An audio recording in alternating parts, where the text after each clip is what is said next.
नमस्कार दोस्तों, आशा करता हूँ सभी अच्छे होंगे और तैयारी में लगे होंगे। हाल ही में एक खबर आई है, जेसीएम की कमेटी ने फिटमेन फैक्टर 3.83 का फिटमेन फैक्टर की मांग की है। सभी को ये लग रहा है कि सैलरी अब तो मतलब जो लेवल 1 या ग्रुप डी या जो लेवल सबसे न्यूनतम स्तर वाला होता है उसकी भी 70,000 बेसिक पे बन जाएगी। HRDA कर उसकी 1 लाख के आसपास बनेगी। तो मतलब न्यूज़ पे यही चल रहा है कि कितनी एक्चुअल में कितनी सैलरी बढ़ेगी। यूट्यूब वालों ने मतलब न्यूज़ वालों ने यूट्यूब वालों ने मतलब खूब हल्ला मचा रखा है। सिर्फ यही चल रहा है कि सैलरी 1 लाख के पार। आप सोच के देखो, जब लेवल 1 की सैलरी 1 लाख के पास हो जाएगी तो लेवल 5, लेवल 4, लेवल 6 की तो इनकी तो 2 लाख के आसपास बनेगी।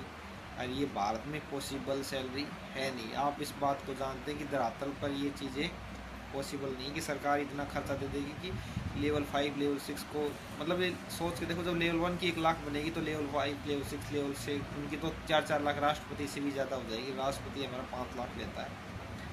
धरातल पर कुछ ऐसा है नहीं, वास्तविकता कुछ और है। और मतलब गुमराह किया जा रहा है यूट्यूब पर, मतलब हाइप लेने के लिए सिर्फ ये बता रहे हैं कि 1 लाख सैलरी। तो हम इस बात पर चर्चा करते हैं कि वास्तव में कुछ ऐसा होगा या नहीं होगा। दोस्तों, इसका मतलब जो डिमांड की है हमेशा, जो सातों वेतन आयोग था उस जब भी मांग की थी, जब भी 30,000 के आसपास, 26,000 के आसपास मांग की थी, सरकार ने क्या दिया, 18,000 दिया, मतलब 8,000 घटा कर दिया। उस समय तो मांग आसपास की थी।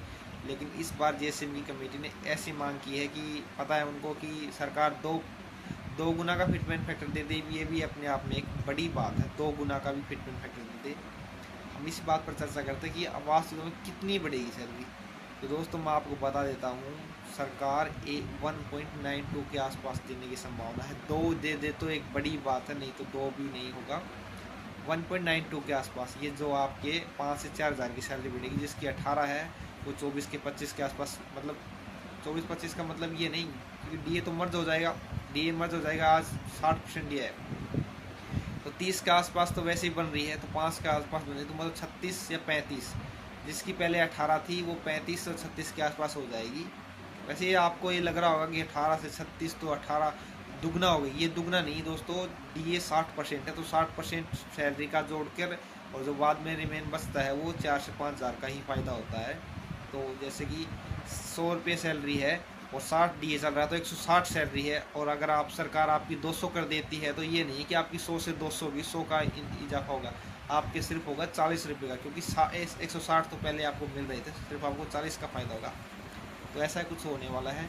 लेकिन जो यूट्यूब पर एक वो बना रखा है ना माहौल की 70,000 बेसिक पे हो जाएगी, तो दोस्तों कुछ ऐसा होने वाला नहीं है, सिर्फ हवा हवाई बातें हैं।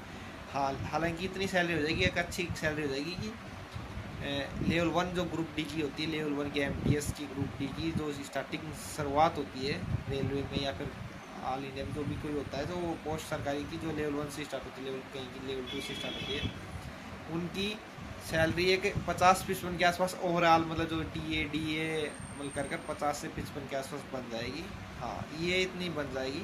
हालांकि आज भी 40-42 के आसपास सैलरी आ रही है इन लोगों की, तो 50 के आसपास इनकी बन जाएगी। तो तैयारी में लगे रहे, इन पर टाइम ख़राब न करें कि कितनी सैलरी होगी। अगर आप अच्छे पद पर आते हैं तो आपकी अच्छी आज कैसे भी पद पर आओ, रेलवे में या किसी भी पद पर, आपकी 50-55 के आसपास आपको सैलरी न्यूनतम मिलेगी। तो दोस्तों, अगर वीडियो अच्छा लगे तो चैनल को सब्सक्राइब जरूर करिए। धन्यवाद।